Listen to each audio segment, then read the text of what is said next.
Welcome to Starborn Saga. Get ready to witness humanity's greatest secrets unfold. Don't forget to like, subscribe and share your thoughts in the comments and keep up with our latest stories. In the Galactic Union there was a straightforward rule: never naturally. There was no official record mentioning an attack on Earth. Humiliating and revealing, but every admiral and commander knew it, spoke to their captains, and each commander transmitted it as if it were an old commander. Zach Valerian of the Trescan Empire believed superstition to be complete nonsense. You're saying that I tapped my claw across the holographic display of the unimpressive Admiral Petrax? This dirtball with antiquated technology is off limits on the blue planet, haven't even adequately colonized their own moon. Admiral Petrax stared at me with all four eyes, and his scales moved. Commander Valerian, there are things you can do that range from deep purple to a warning orange. Don't know enough about Earth to comprehend that their weapons are centuries old, their spaceship can hardly make it to their neighboring planet, behind ours, and that I leaned forward and said, the resource-rich world is just waiting to be conquered, descending to a whisper of conspiracy that the Galactic Union doesn't need to be aware of. I could tell that Petrax was really agitated because its gills fluttered. You are aware of what transpired when the Dravik Horde was the last species to strike Earth more than 3 centuries ago. I shook a contemptuous claw at them in 3 quadrants with over 10,000 soldiers. They were the most formidable military force. I sneered at the idea that warships are now only found in historical fiction. Most likely an illness or internal strife destroyed them. The timing was Petrax's voice abruptly lowered to a guttural roar, and the humans have a proverb that goes, fool me once, shame on you, fool me twice, shame on me, or according to intelligence. They are currently preoccupied because a disease has swept their 3 billion people have already died, and that's half of the globe. My interest was piqued right away. Their population, specifically the scales of the Petrax changed to a thoughtful blues, are at risk. But keep in mind this caution: for all species that has vanished from the galaxy after attacking Earth in a time of weakness. I drummed my claws on the table, and then we avoid attacking. Instead, look inside the scout party's little footprint. Although Petrax didn't appear persuaded, he also didn't explicitly forbid it. And that was Nyx Taylor, the first contact expert. Was unhappy to be woken for cycles ahead of her, and required all the approval I needed. This better be good, V, she complained as she staggered as the allotted rest period came to an end.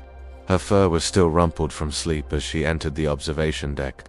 Lieutenant Var, my most dependable cop, Demorian, indicated the monitor that we have been keeping an eye on. The speakers crackled as Earth communications listened to this. Using a human voice email, our language processors were able to identify that the number of fatalities had surpassed 3. The Helix virus is still evolving more quickly than our vaccines can stop it. At 8 a.m., the President will speak to the country about implementation of the last backup plan. May God grant us all. Alas, Nyx's ears perk up. I nodded, attempting to hide my pride in our contingency plan. The start of the reconnaissance mission, been keeping an eye on them for 3 cycles. Their governments are in chaos, and their military is overworked, preserving quarantine areas.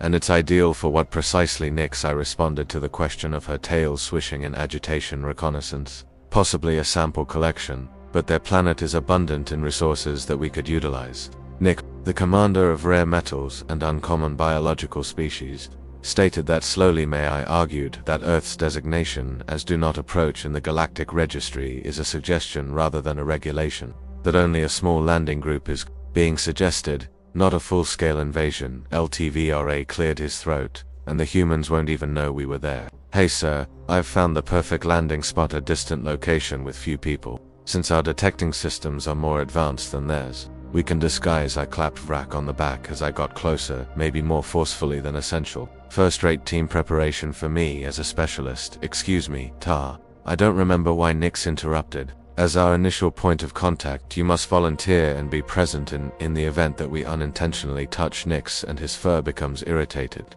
This is against every species that has tampered with Earth has a mechanism that goes against common sense. Yes, I did wave dismissively before abruptly disappearing. Cosmic, the voice of the commander, please. Nyx took on a tone of inner plaintive tone. Humans may appear primitive, yet our understanding of them is lacking. Things that don't make up. So I lowered my voice and leaned in close. 3 billion of them have died, and whatever enigmatic ability you believe they had most likely died with them.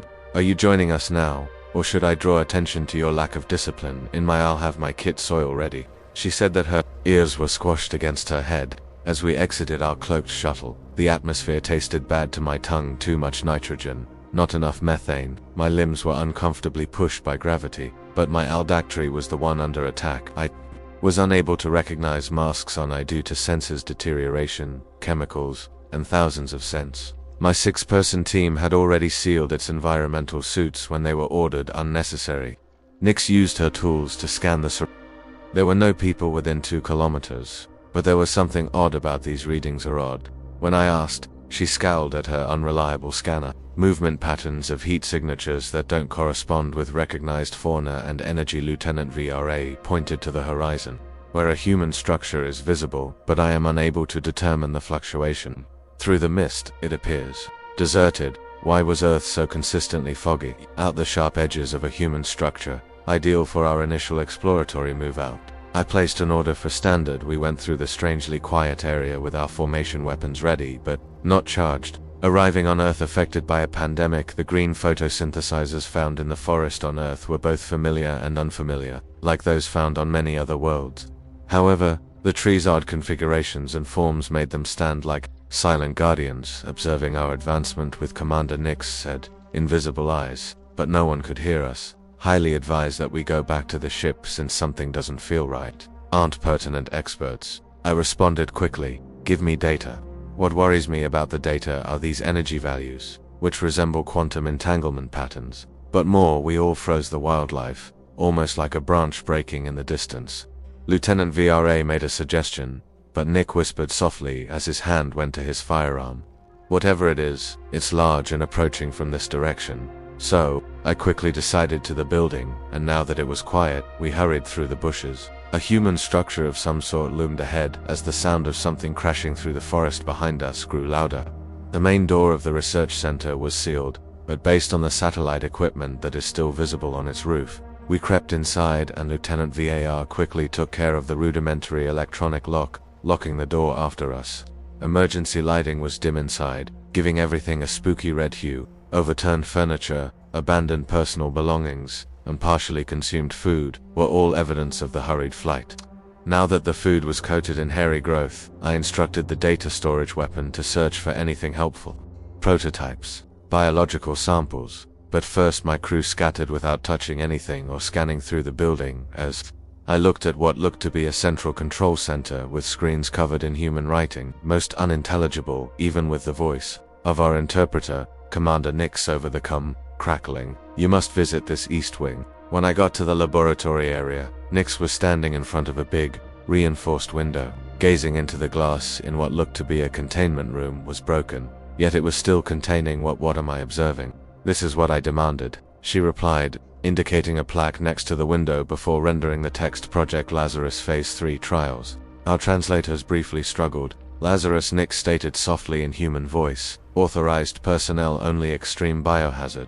Mythology about a dead guy who came back to life made my spine tingle as they attempted to bring their deceased back to life. Lieutenant Varay's voice could be heard as he joined us with a data tablet, but I discovered something even worse. Nevertheless, they developed necrotic regeneration therapy out of desperation when the pandemic struck. Administered nanobots designed to reverse cellular deterioration and repair tissue to the dying. Did it work? I inquired. The subjects already dreaded the Brack scales, polled yes and no, die, but neither of them remained human. A distant boom reverberated across the facility, while a second, closer one said, "Something's inside." One of my guards hissed several things, fixed another, and checked her scanner as it approached. I drew my weapon and dropped it back into the center of the room, which is defensive postures. The noises of activity increased, and we rushed back to the control room, creating a circle with our backs to one another.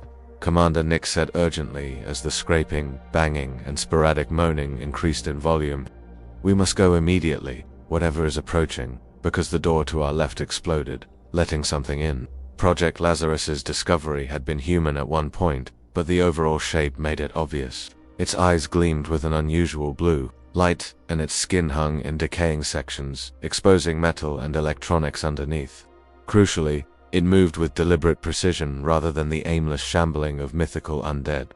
Lieutenant VRA said, "What in the seven hells is that?" Creature bent its head and studied us with those bright eyes before speaking. Terrible fusion of artificial amplification and natural vocal cords. More doors exploded open as more entities were discovered, starting the capture protocol. Creatures came in, each one terrifying in its own way and moving for the same dreadful reason. Open fire, I yelled, and my group reacted right away, releasing energy weapons in dazzling bursts. When the blasts struck, the monsters twitched, yet they did not fall or even slow. One of them declared in that same mechanical, biological voice that it was down ineffective. They hurried us and then moved with startling speed, so I fired, adjusting approach several times at the closest one, who watched in terror as the energy explosion ripped pieces of its rotting flesh, exposing progressively more of the machine underneath than a machine that kept working flawlessly all the way back to the shuttle. I yelled, but one of my security guards heard me before it was too late.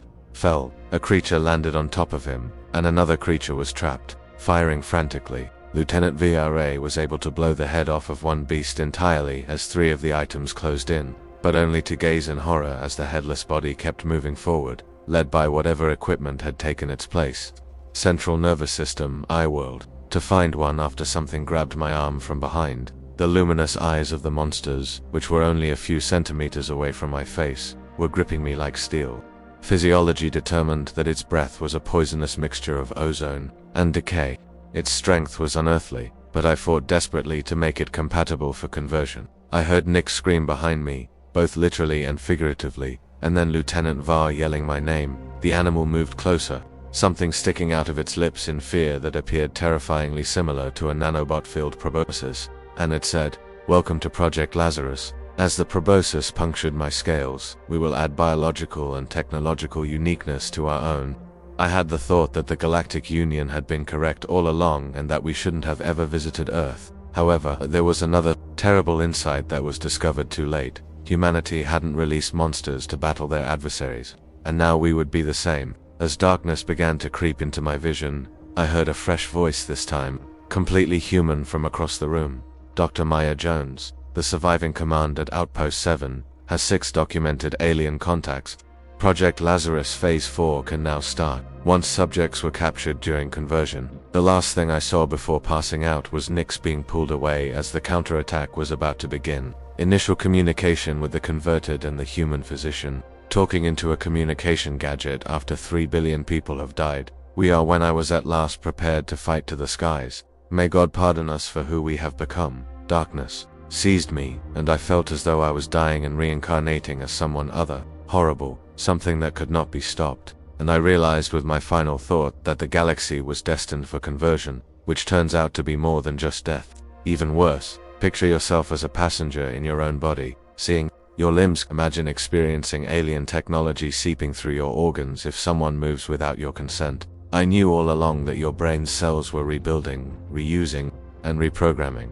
Dr. Maya Jones observed the subject's expression as she displayed exceptional resistance throughout the entire operation, swimming into view as my awareness momentarily came to the top, causing a 30% rise in nano concentration and fire course. I attempted to scream via my veins, but the nanobots had already taken control of my voice apparatus, invaded my speech centers, and showed me the amazing physiological variations between humans.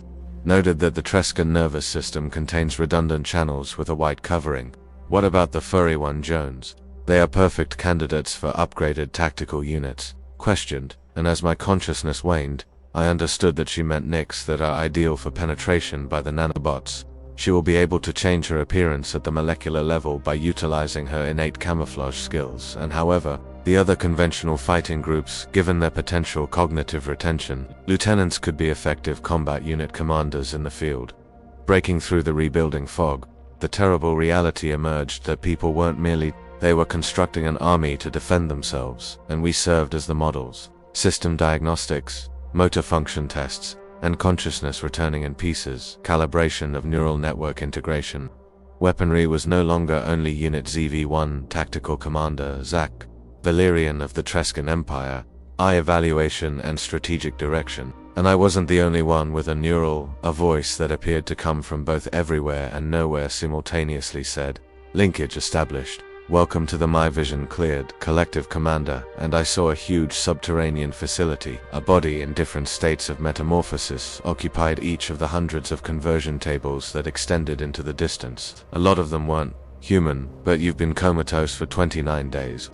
And the voice your conversion was especially difficult, and your species has exceptionally strong neural hello. Who are you? I was shocked to discover that I could communicate. I am Director Samantha Reed, even though my voice suddenly had the same artificial undertone as the animals we had seen. A figure appeared as the head of Project Lazarus, or what's left of me anyway. The conversion process of Commander transparent portions of her skin reveal a female human form with considerable mechanical enhancement.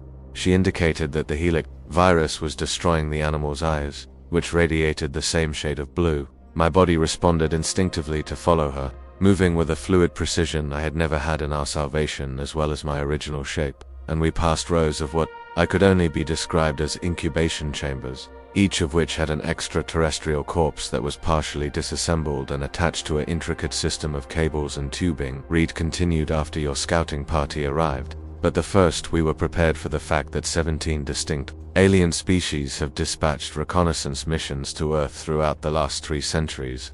On Earth we recorded biological samples, technology, and the warnings from the Galactic Union. I acknowledged out loud that the lost ships were regrettable but essential. Before a huge screen displaying star maps, ship schematics, and what appeared the intelligence collection, Reed halted. To be invading plans, we were aware that we were completely outmatched and that we weren't alone. We did our best to prepare technologically, but the epidemic came as a surprise. Indeed, 3 billion people have died in just 18 months. But Reed's mechanical the Helix virus had a special ability that allowed it to rewrite words as they were refocused. Our initial attempts to use nanobots to attack DNA at the cellular level were unsuccessful. Amazingly, rather than eliminating the virus, the nanobots combined with it to form a technoganic hybrid that was unable to maintain the ability to directly contact with human cells. You turned a plague into a weapon, I remarked.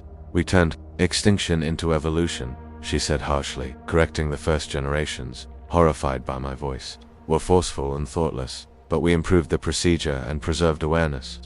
Now, a hive mind, she said, pointing to a window. Behind them were rows of converted humans standing in perfect formation in an even larger chamber-type spacecraft that was unlike anything I had ever seen.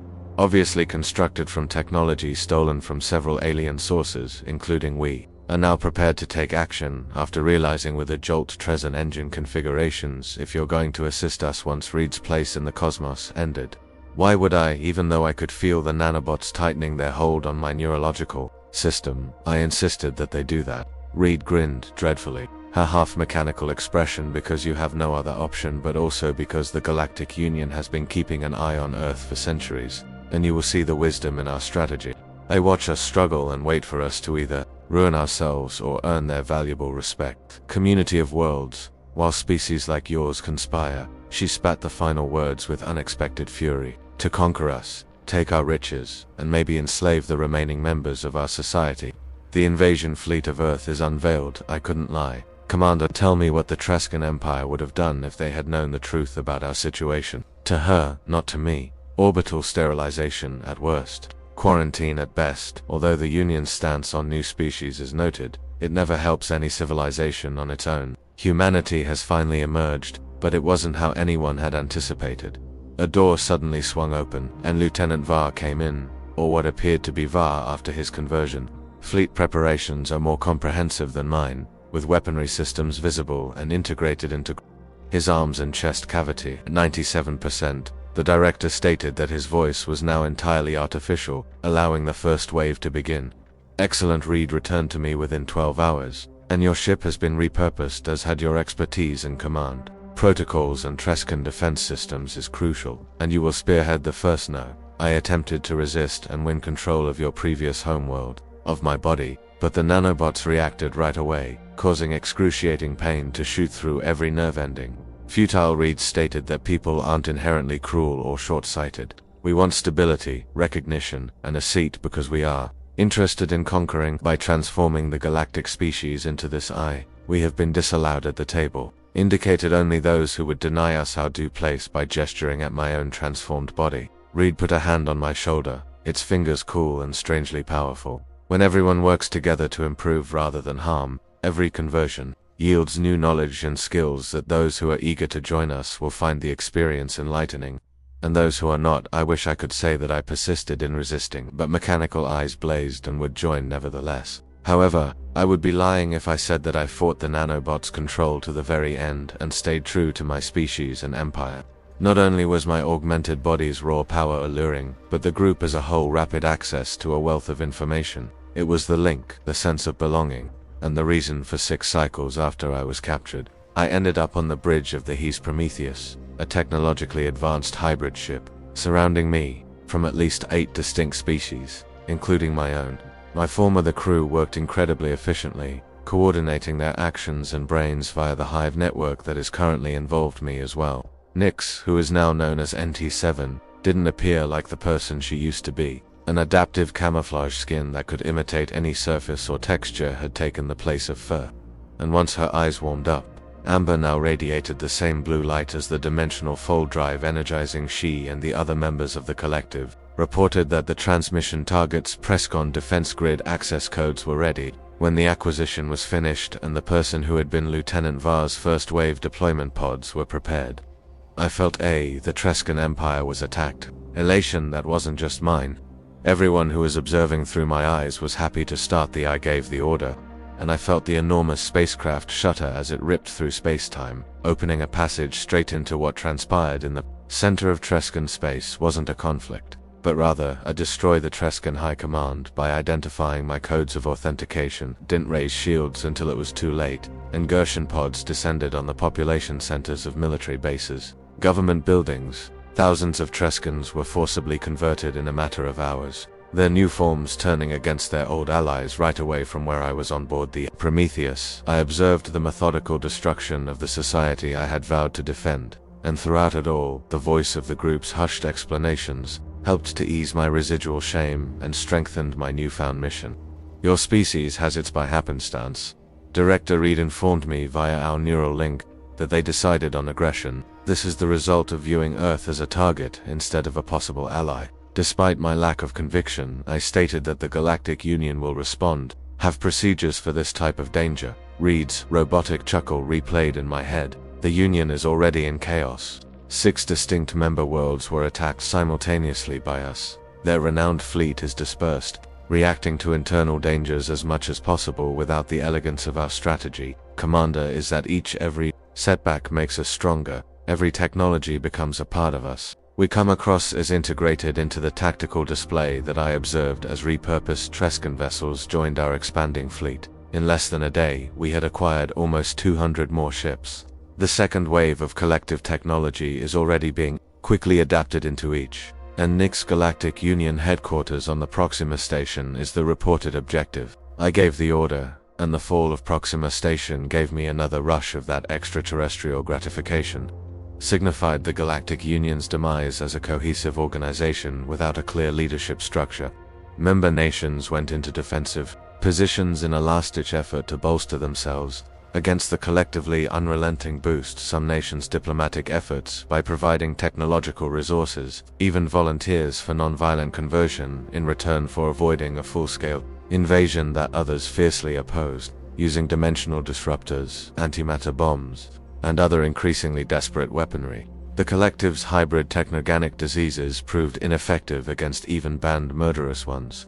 In a typical year, more than 40 worlds had collapsed. Within 3, the vast majority of the old Union was either in different phases of negotiation or a member of the collective. Despite everything, I continued to be at the forefront of my tactical expertise and comprehension of Union species, which made me a priceless asset. And the more I succeeded, the more autonomy I received from the group, but never when Alt Prime, the Union's most technologically advanced home world, was transformed into a place of ultimate freedom. Evolved species that I eventually saw Director Reed again in person. The Galactic Union's demise. It is lovely, isn't it?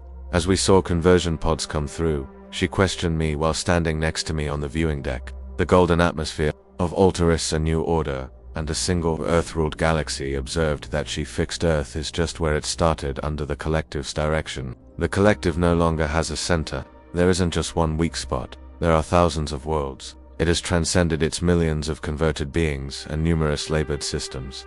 Origins and the price paid by trillions of creatures compelled to convert against their will. Reed turned to face me. Her visage was now nearly completely robotic, with only little you used to have human skin patches around her mouth and eyes. So under the Trescan military, were you genuinely free, perfect commander? For the collective, the hierarchy behind the Union's sluggish bureaucracy delivers true equality, true purpose. And I retorted that while she didn't reject assimilation, individuality is ineffective, polarizing the source of conflict, exploitation, and suffering. The group protects what knowledge, experience, and talents while removing the things that prevent sentient life from returning, such as selfishness, tribalism, and fear of the first converted Altarians were already dispersing below us. Starting the methodical conversion of the procedure had proven frightfully effective in their world. And what occurs if no one is left to convert? When is the galaxy one big collective? I questioned. When Reed smiled, her repaired face began to look more and more strange, and we changed to the cosmos is huge in the next stage, and new frontiers are constantly being explored. She positioned her mechanical device to take on new challenges and include new forms of life, like she had done a year ago in that underground facility on Earth. She placed her hand on my shoulder. But you're upset. Perhaps a purposeful or unintentional weakness in your conversion has been mitigated by your connection to the collective. Resistance. I said nothing. In reality, I had been battling the nanobot's control in tiny subtle ways, dividing my mind into several parts. They were unable to take advantage of neural network flaws during dimensional jumps, which were little acts of defiance that went mostly ignored because I appeared to have done my job perfectly. But it doesn't matter, Reed carried on with the last warning from the commander. The Trescan Empire has been entirely absorbed, and its usefulness is almost over. Your strategic information has been completely taken and disseminated by Union leadership, who either converted or deleted it. She made gestures around the group, and two heavily armed guards seemed that the time had come for a more comprehensive recon conversion procedure. The prototype stage is already gone, yet when they grabbed me, I had a fleeting the nanobots that are still in charge of the majority of my nervous system swiftly put an end to the spike in terror. Whatever was left of Commander Zax Valerian, the last deletion of my own identifier. But as they escorted me out, I saw a small ship separating from the Altarian through its window, defense platform escaping towards the outer system at full speed, and for the first time in months, I felt hope that the group wasn't flawless and wasn't actually all-knowing or all-powerful. Some would run away, some would hide, some would fight, and maybe one day they would discover a means to combat the creatures that Earth had let loose in the galaxy. As I would merge with, I became nothing more than those demons, and my identity vanished into the enormous hive mind. Information and helpful recollections. But this record, this caution, I have successfully converted an ancient Union emergency broadcast into a quantum signal.